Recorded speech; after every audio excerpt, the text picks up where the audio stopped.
Hello, guys, and welcome back to another installment of Galley Stories. Galley Stories. Let's try it again. Redo. You don't have to redo it. Just nope. Let's just do it. Hello, guys, and welcome back to another episode of Galley Stories. Stories of the Bering Sea and beyond. I am your host, Mark Kaler.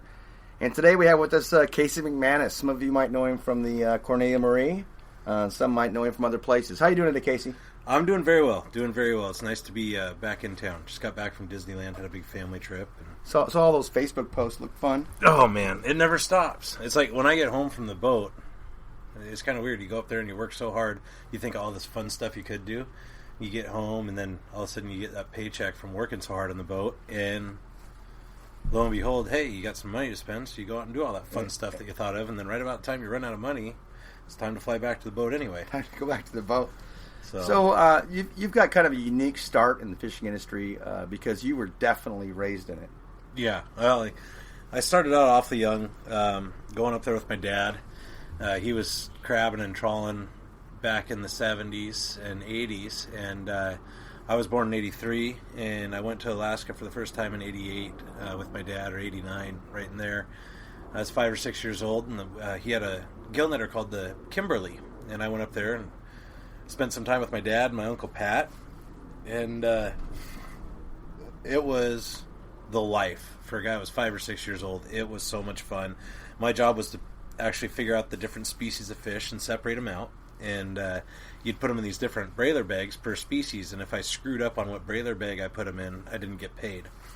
And it's funny now because I turn around and I look back at it, and it's not like I really got paid anyway, because at the end of every summer I got a brand new bicycle, right? Got a Huffy.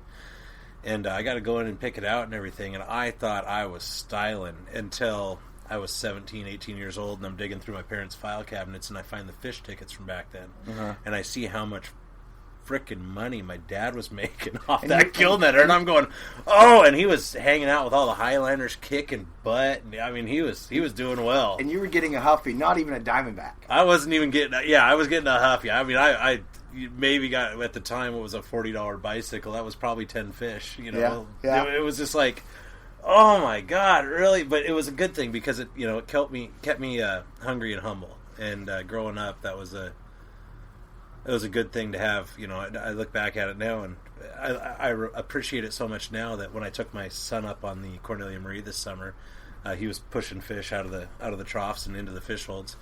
And at the end of the summer, he got a $100 bill for his college account, and he got to go in and pick out a brand new bicycle. And that's Charlie. Oh, did he get a Huffy? He got a Diamondback. It was funny you said that, because, or a mongoose. I mean, he got a mongoose. And we didn't even talk about that in No, it was.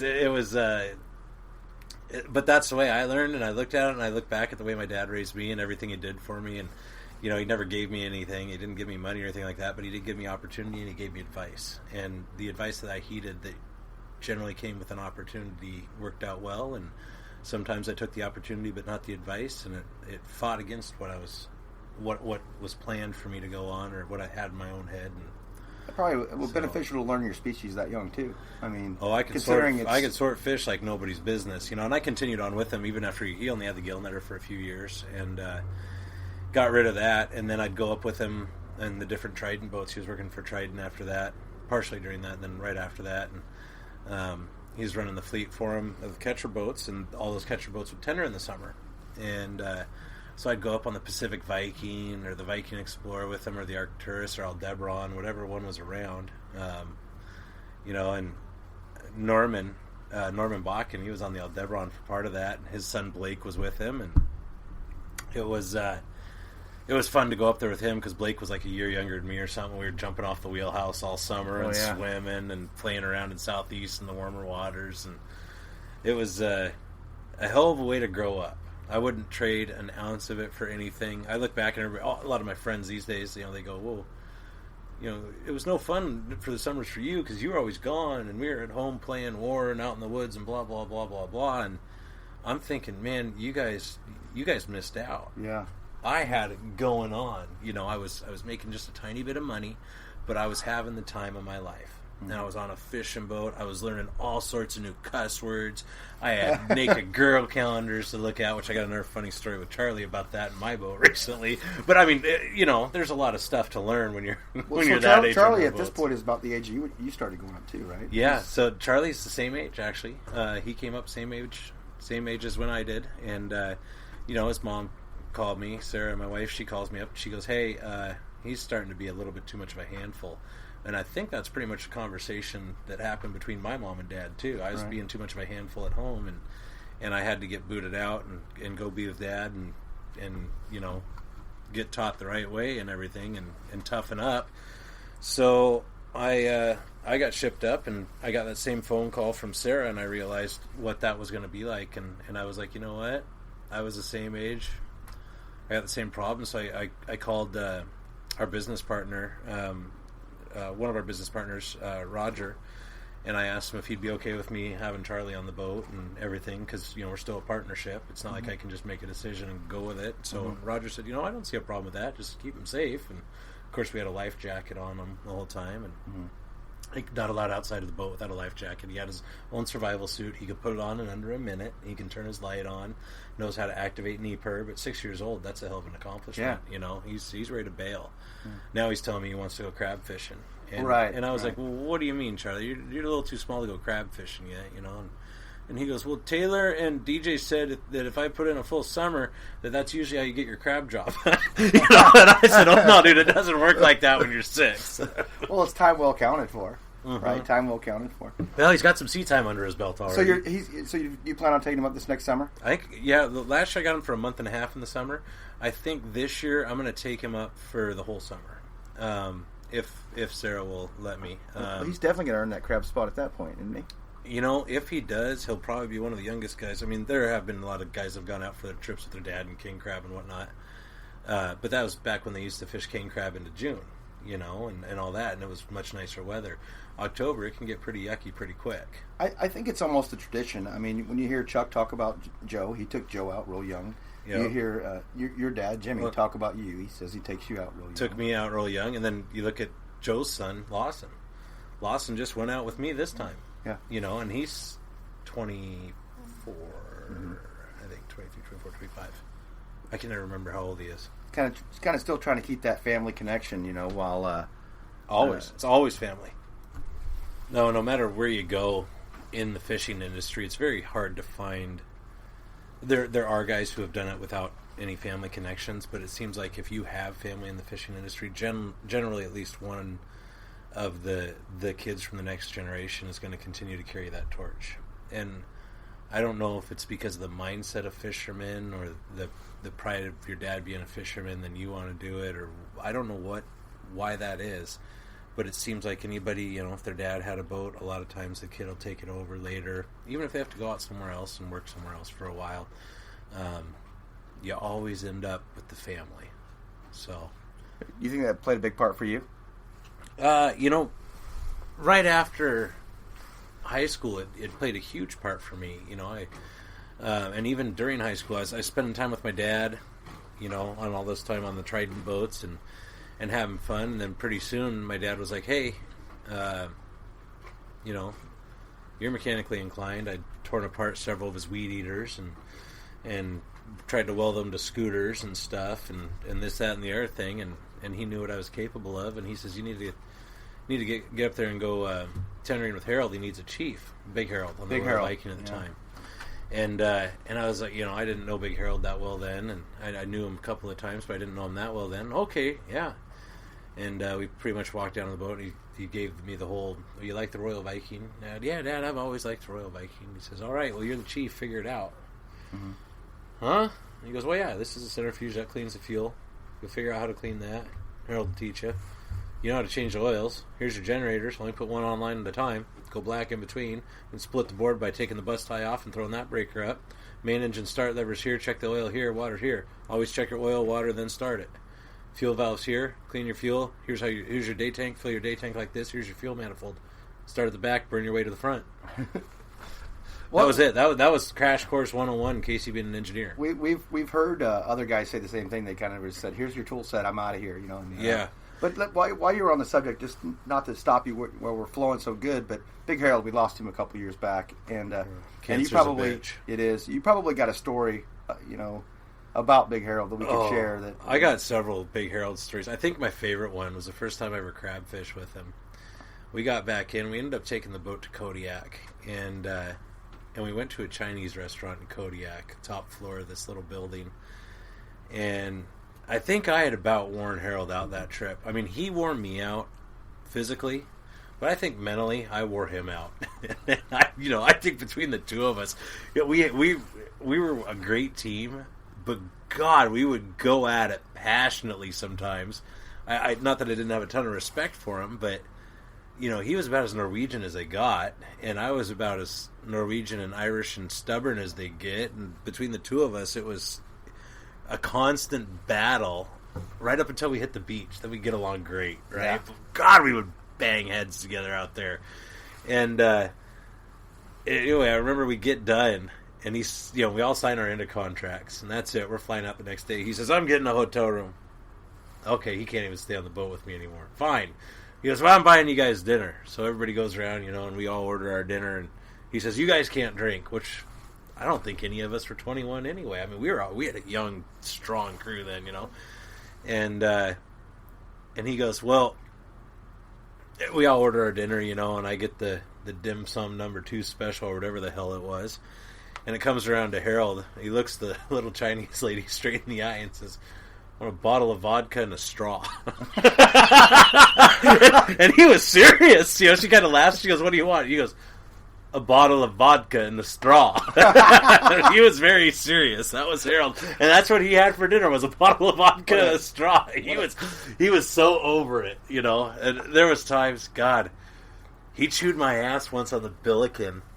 He was up there, and he said, we're going to set in 20 minutes or something like that, right? So it was a nice, warmer day out, And so I'm sitting there on a pot towards the back of the deck and laying on the pot for a little bit, and I got up like after a half hour. Maybe it was even 40 minutes, and we're still cruising 10 knots. And I'm going, geez, you fall asleep up there? Or you keel over? Or what happened, And I walk forward, and I turn around, and I look up the wheelhouse. And he gets on the hailer and chewed my ass. The hell are you looking at me for? And I was, what? And he, what you looking at? And I said, man, I'm just wanting to make sure. I just want to make sure you're not dead. I mean, you're getting up there, and you said 20 minutes. It's been 45 minutes, God, he was mad at me just because I turned around and looked at the wheelhouse. That old Norwegian culture, it's something. I mean, it's a different way of life. And a lot of those guys came from, Karmøy or Bergen or back in that area. And they are hard-working, humble, and they're prideful, but they're humble in how they're prideful. And this whole fishery, the crab fishery that we participate in these days, was founded by a lot of those guys. They were part of that core, and they came over for the boom. Guys like Kari Ness and Tor Tullison was in there on the ground floors, and Chuck Bundren and Bart Eaton. There's a lot of guys that put in, Carl Johan even, Sverre Hansen, Sig's dad and Sig's uncle. Those guys, they were part of that core group of Norwegians that came over, and I got to learn under part of that, which is kind of special for me. Because you learn the hard way, and you do things the hard way. They say there's the right way, the wrong way, and the Norway. Yeah. You do things the Norway on that boat, because that's the captain. That's their boat. They get to tell you how to do it, Now, after running my own crab boat and everything and looking back at it, there's guys like Harold and Harley that were hard on me, but they were damn good fishermen, and I thought they just thought, that they were assholes, or they were always going to grind me, or whatever their excuse was.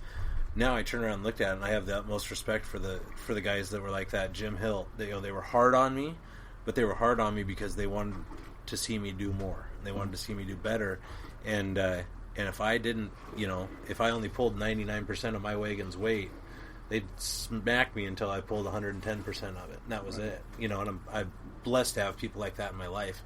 Do you find yourself doing that to your crew now? I do. I find it a lot of times like... Are you your father's Except I'm son? not... Yeah, but I don't scream. Those guys would yell at me. Harold was a good yeller. Jim Hilt wouldn't yell. Harley didn't yell too much. Harley had a different way of slapping you. You know, he'd get real creative with the way he'd tell you something. You could tell you had him worked up. You know, I always knew when I had him fired up, but he always got his point across. And he'd raise his voice a little bit, but he wasn't a screamer. Harold would straight scream at you and tell you how big of a piece of shit you were that day. Jim Hilt would get quiet. Oh. And Jim Hilt he was like that dad that you were scared of that like never got mad, but he was just disappointed. Uh-huh. You know, and give you that look. Yeah, and I took a combination of those guys plus the guys in the trawl fleet that I worked for. You know, I got to work with Jeff Crane back when he was the mate on the Sovereignty, and we were working for Kaz. I learned a lot from him and Kaz and Clayton, and there was multiple guys in the shipyard. You know, and Jeffries and Elmer Luce and you know, Norm and Glenn, all those guys, Tony Kennedy. There was a bunch of guys, Bruce, that whole Trident Core fleet that's been there forever. Even Jack Mullen, you know. I got to pick by working for those guys and working with those guys in shipyard. I got to pick the best parts of each one of those guys, and that's why I am the person that I am. And am I the world's most perfect person? No, but I'm doing the best with the tools that I had to learn from. You had a pretty good set of tools. You're like dealing with proto here. I was blessed to grow up in the fleet that I grew up in. I got to grow up on the best catcher boats in the world. Well, you've been on a lot of them, and so let's at some point during your career here, you've had to experience some scary stuff. Can you remember the first time, or at least the biggest time you were scared? Biggest time I was scared. You know, there was nights when I was chiefing on the Sovereignty. 168-foot mud boat. Great boat. Solid boat. Big producer. We got in some weather on that thing a couple of times, and I had never felt a boat shudder like that boat would shudder every once in a while. We're talking big waves. Explain that a little bit. That's like you plow into a 30, 35-foot wave.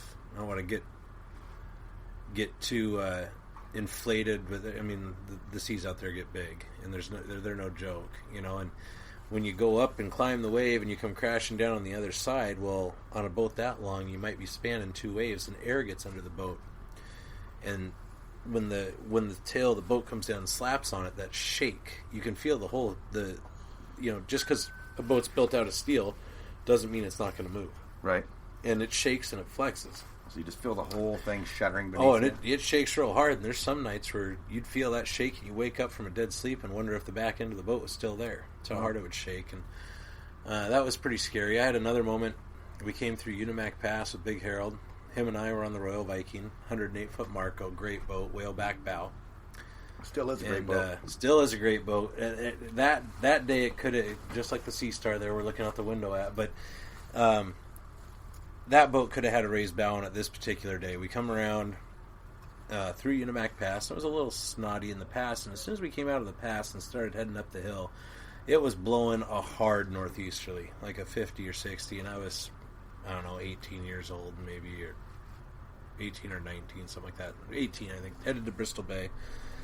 Big Harold's running the boat, and I'm sitting on the port side just BSing with him on the way up the hill, and we start bucking it into these things, and I kind of turned around and keep an eye on the deck, and the deck was secure, and everything was good, and I made a run through the engine room, and I come back up, and I sit down, and they're getting even bigger now. They're taller than the wheelhouse by a long shot. You know, and Harold's over there, and he's throttle jockeying it. Well, we climbed up the face of one of them, and it was big. And Harold went and pulled it out of gear, and he goes, uh-oh. You know, I heard him say that, and I looked out the window, and I went, oh, shit. You know, and I rolled out of that chair right onto the floor.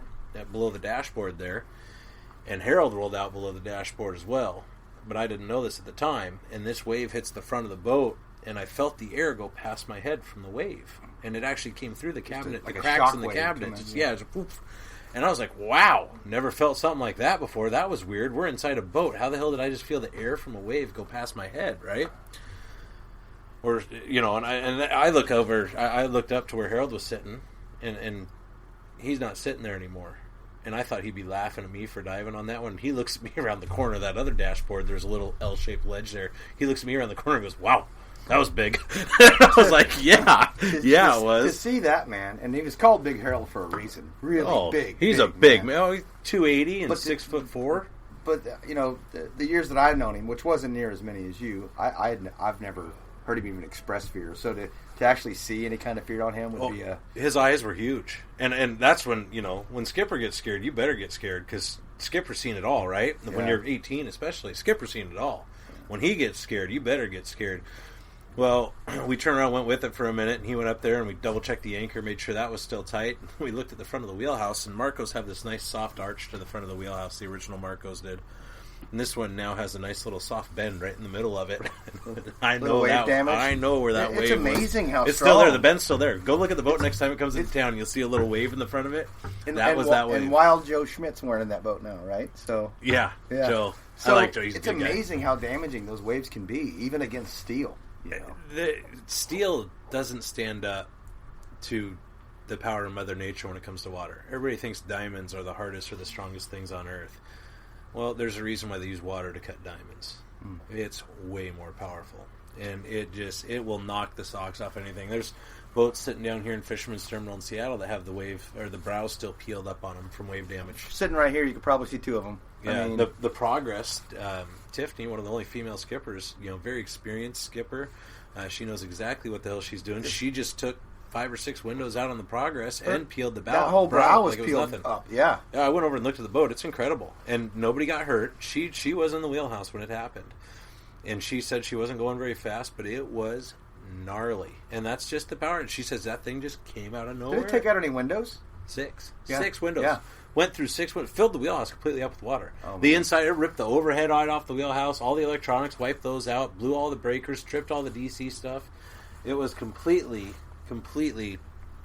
destroyed, the whole wheelhouse. It's going to have a new wheelhouse put on it. Right. I mean, it was incredible, but she did a good job. She got it killed the engines and everything. She got everything fired back up, her and her crew, and she got the boat around. She brought it into Dutch under its own power. Another boat, traveled with her to make sure she was safe, but she had mattresses stuffed in the windows and strapped up. I'm going to bet that boat that traveled in with her was not part of her fleet. That's just the way that the family works, right? No, I don't know. I don't remember who traveled in with her exactly. It doesn't matter necessarily what company you're working for or if you're a privately owned boat or anything.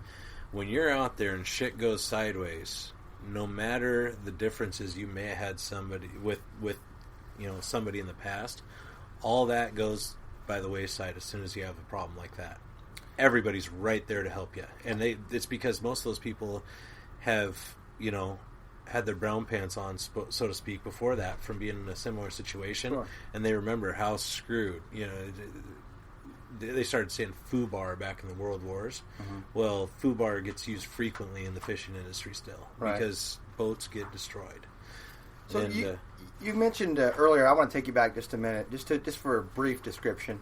I know that you said that Big Harold was jockeying into those waves, and as a captain, you know what it means. A lot of our listeners know what it means, but some don't. So when you're facing a big wave like this, how are you trying to take it on? What are you trying to? How are you controlling that vessel, and how are you addressing it? Well, the throttle jockey, that's a common term. The deckhands will give the captain, he's just a throttle jockey, or the bus driver, or whatever. Well, what you're actually doing is you're taking the throttle, taking the power out of the boat as you start to climb a wave. And what you're trying to do is you're trying not to make headway through that wave. You don't want to cut through the wave because then the wave will come over and take out the windows.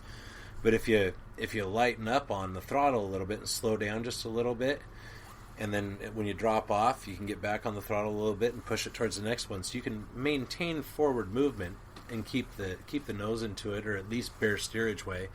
But you have to protect your boat and protect the crew, and sometimes that means you're actually going backwards at a knot or two, but your nose is pointed into it. If it's blowing 70 or 80 out there, which it does, you got to keep the nose into it and just kind of make do with what you can until the weather comes back down. And what would it mean if you said you were into the trough? In the trough is a term that you'll hear a lot. That's like being in the ditch. Mm-hmm. And we always say, in the ditch like a bitch, right? Right. When you're in the ditch, that means basically the waves are coming from a beam of you. So if you look out the port or starboard windows, you got these big waves, and you're sitting there in the ditch. And right from the side. It comes over the side and rolls the boat over real hard one way, and then it rolls back the other, and hopefully you roll back to the port before the next wave hits. Otherwise, you end up with a full deck of water. It takes a while for that stuff to run off. And generally, you try not to run in the ditch too much. If you're towing, sometimes you don't have a choice. If you're towing a net, you have to, depending on how things surge. And there's a bunch of guys that are much better at that towing stuff than I am that can help you with that. But when it comes to hauling pots, you don't want to be in the ditch, because every one you pull over the rail will swing around like a wrecking ball. Right. And you can take out the crew. A lot of times you want to keep your nose into it for that, if you can. You can set with it, you can set into it. You don't want to set in the ditch, you don't really want to haul in the ditch either. You want to at least have the boat square when that pot comes over the rail. Excellent. I just know that those questions are going to come up, Yeah. So what about some fun times up there? I mean, you've been up there now quite a while. Fun times. I know as a 6 or 7 year old kid, you thought it was like Disneyland. But 6 or 7 years old, my dad was putting me on icebergs, and he'd back the boat away and take pictures, and I'd get to play with my little red Snoopy fishing pole and catch all the fish in the world. I don't know how many flounders died at the hook of this man, these little tiny souls and stuff like this, and it was fun. It was just, you can't ask for a cooler place to grow up. Yeah, but what about as an adult? As an adult, oh my God, it's still fun. Now the fun for me is watching my son do it. I get a lot of enjoyment out of that. One of the funniest things this last summer. Come on, you're trying to turn this into PG. I know you've got. Oh, I got a bunch of other stories. Go ahead and bring me the Charlie story first. We'll warm it up with a Charlie story. So Charlie's up there with me this summer, and he says, "Hey, Dad, what's Uncle John's job?" And Uncle John's been one of my best friends forever. He's my chief on the Cornelia.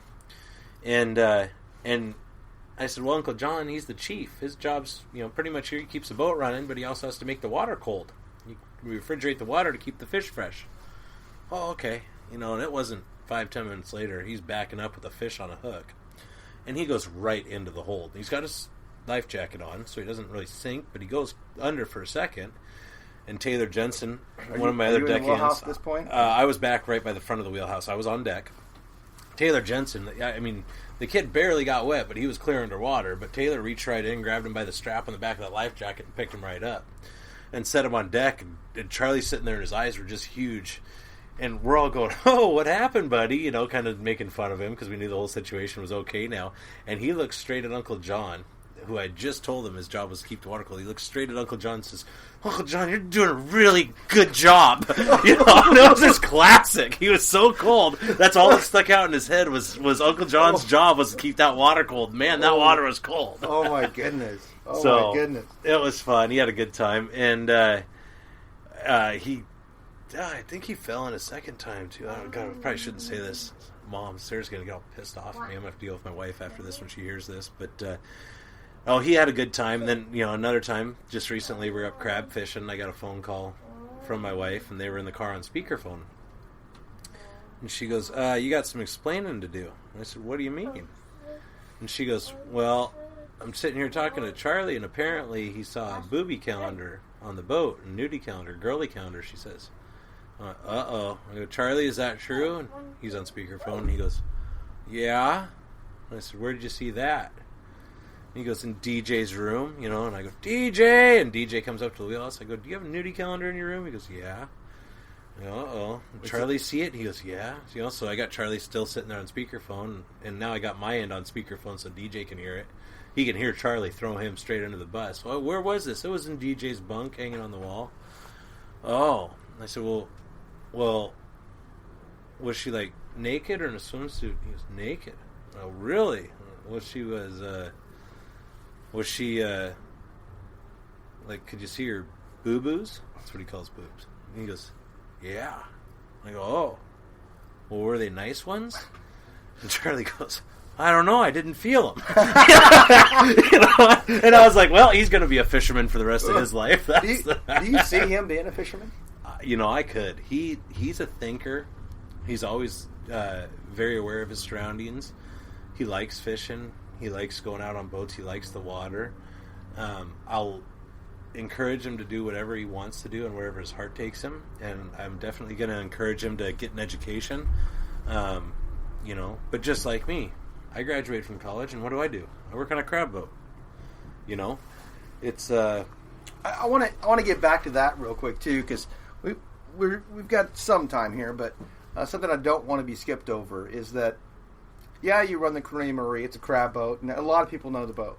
Mm-hmm. But these boats don't just do crab; they are working boats. Oh, So in the they summers, work 6-7 months a year. Yeah. Some longer crab years when you had a lot of crab, you'd work 8, 9, 10 months a year. Yeah, you do codfish on top of that billiken. We used to work 10 and a half months a year. Some years. I mean, you work hard. And a lot of people, if they're just fans of the show, they get to see the.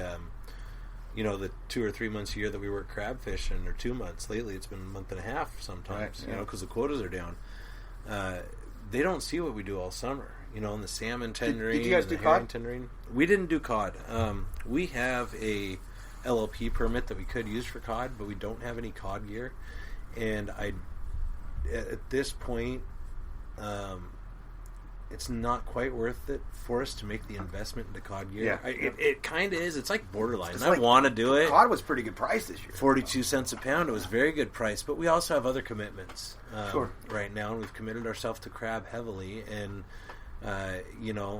when I make a promise like that, a promise made is a debt unpaid until I do the job. Yep. So, but in the summers, that boat is still working Bristol Bay. Summers, I'm on the boat. Basically, every time the boat moves, with the exception of if I have a public speaking engagement or something like that, Kari will come up and run the boat for a month or two. Mm-hmm. Or a week or two, I'm sorry. And he covered for me this summer a little bit, and he covered for me last summer a little bit as well, which is really nice. When you have a business partner that'll fly right up, or he was already up there on his Bristol Bay boat, so he jumped right on. That was a nice deal for me. It just... he was right there, and I was able to continue doing the other stuff outside of fishing, and then I fly right back up and I get into fishing again. How has fishing treated you and your family? I mean, where are you at today from the result of choosing this as a lifestyle? I like how you say it as a lifestyle and not a career, it because is. It is a lifestyle. It certainly is a lifestyle. But I'm blessed with enough time off where I can really have fun, and even though I'm away from my family 6 months a year, maybe 7 months a year, when I'm home I get a lot of time with them, and it's good quality time. There are trade-offs. My wife's not always happy that I'm gone so much, and this, that, and the other thing. When we get into it, I just, well, you like the car you drive, you like the purses you have, do you like the house we have?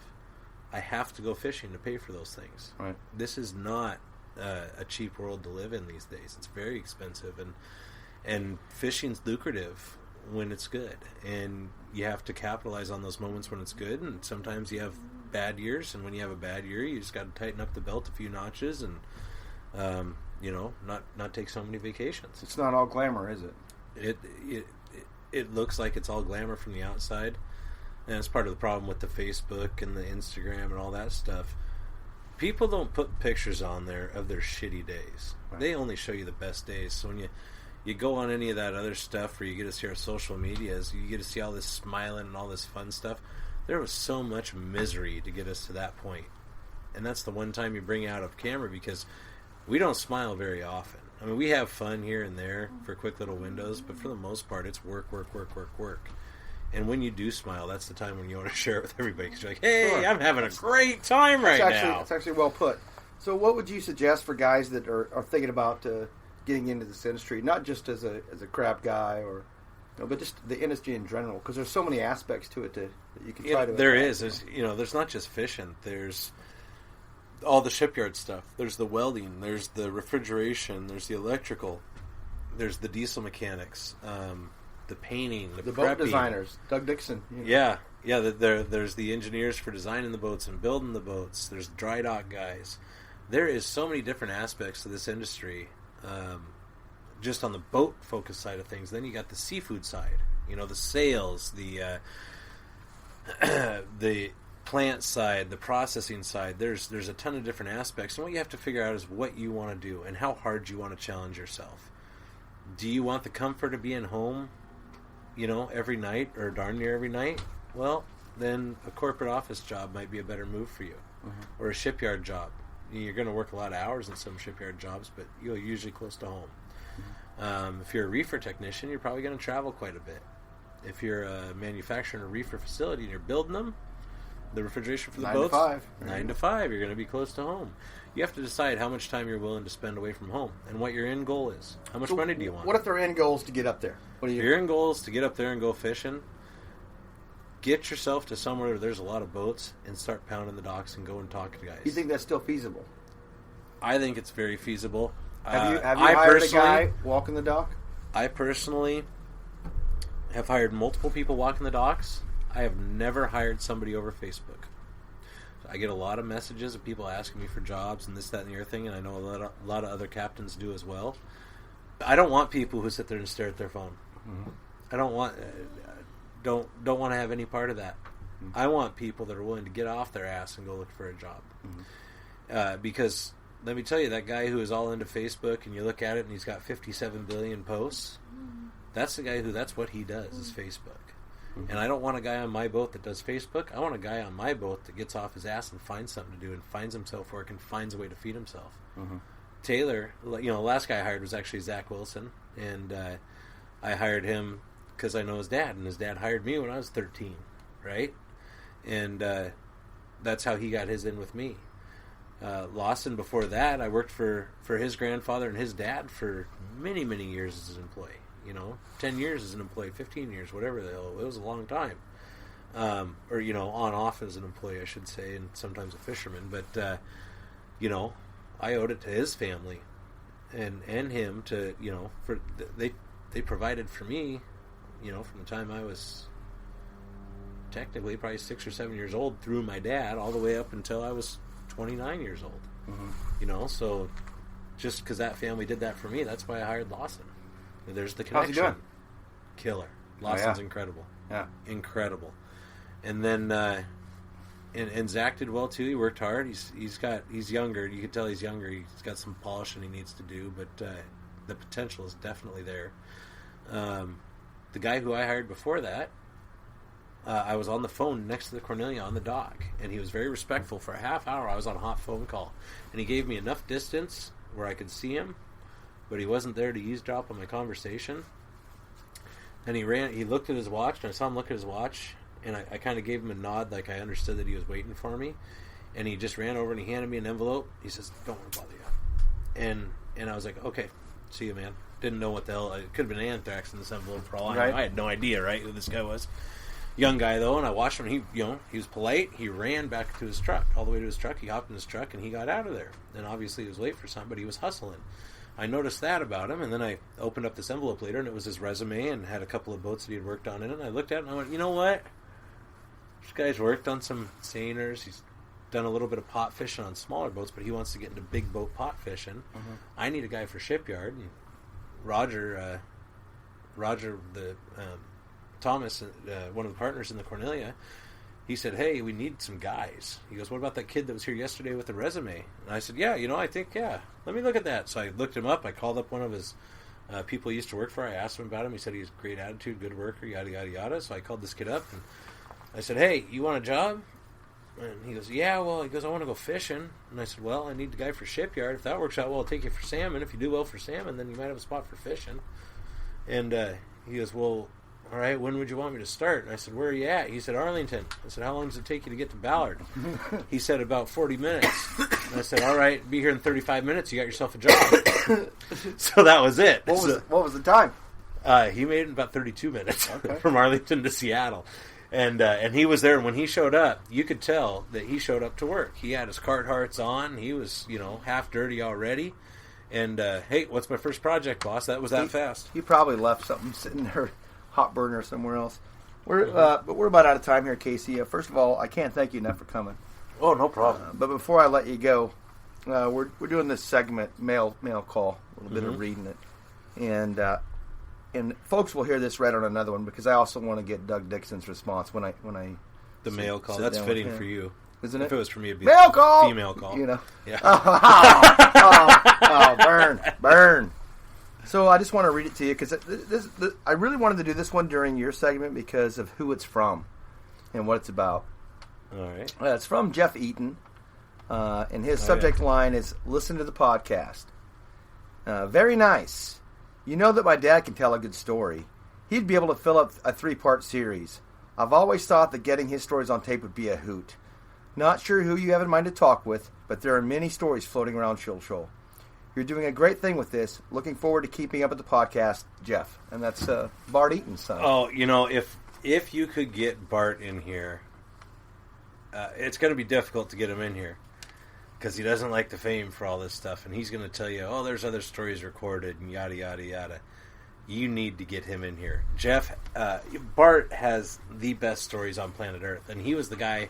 If you look at Captain Jack's book, there's a quote on it by me, and it says, "I've known Jack a long time, but I've never known him to let a little bullshit get in the way of a good story." I stole that quote from Bart because he used to say that about a bunch of other people, and including me probably.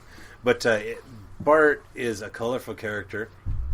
He lived through a lot of the developmental times of a lot of the fisheries in Alaska, and he was a ground level, boots on the ground, rolling in the dirt, jumping out of helicopters, carrying to a save shotgun, people's lives, shotgun on his back for bears.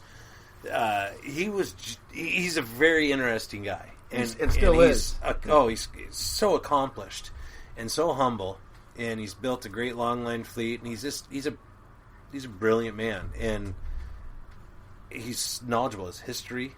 Every time I hang out with Bart, it's like a history lesson. I always learn something, and it's not just about fishing history, but about world history and war history. Very, very well read, well educated man, and his stories are incredible. And I've been blessed to be a fly on the wall for a lot of them, where a lot of big players in this game have laughed about losing a lot of money on bad decisions, and they all sit back right now over a beer and a glass of wine. They laugh about it, and I sit there and I'm in awe, mouth drop, I don't keep my mouth shut very well, but I do a little bit. But running the barbecue and listening to these stories, it's incredible. And if he's willing to share some of that with you, God, I hope you can get him on here. Tell Jeff to lobby his dad for you. I think he's already working on it. Good. It's like he might be over in April, and we'll try to get him cornered then. But you know how it is to corner someone like Bart Eaton, Yeah. But, Casey, again, thanks a lot for coming out today. And we're going to encourage people to write in with any questions. Hopefully you'll answer them if they have them for you. I'd be happy to write. Yeah, no problem. Anybody has any questions, send them to Mark. We'll answer them through there on a public forum, or you can always hit the Captain Casey Mcmanus Facebook page or the FV Cornelia Marie Facebook page. Twitter, it's McManus_Casey. And I can answer any questions on those, too, if you guys have any questions. Perfect. Or if you want to tell me I'm a jackass and you don't like what I said today. Whatever. It's been pretty smooth. I think that people are going to see a side of you they haven't seen in a 42-minute TV show. But again, thanks a lot for coming out today. And guys, why is this 42 minutes anyway? Are you leaving room for commercials in the future? Absolutely. Is that what you're doing here? Sponsors can contact me at no. Oh God! Now Mike Rowe's podcast is great, but now he's running the partner the sponsors all the time. Now listen, guys. Any questions for Casey or any of the captains you've already heard on here? Go ahead and send us an email at mark@galleystories.net. And really enjoyed having you today. Again, it's been Galley Stories of the Bering Sea and Beyond. And we will see you next time. Hang on. I'm going to be your first paid advertiser. This is Captain Casey here to tell you all to buy wild Alaskan seafood. I'll take that. $10. I want a 20-second spot for $10. He just put a $10 bill down on the table. All right, guys. Again, we will see you next time.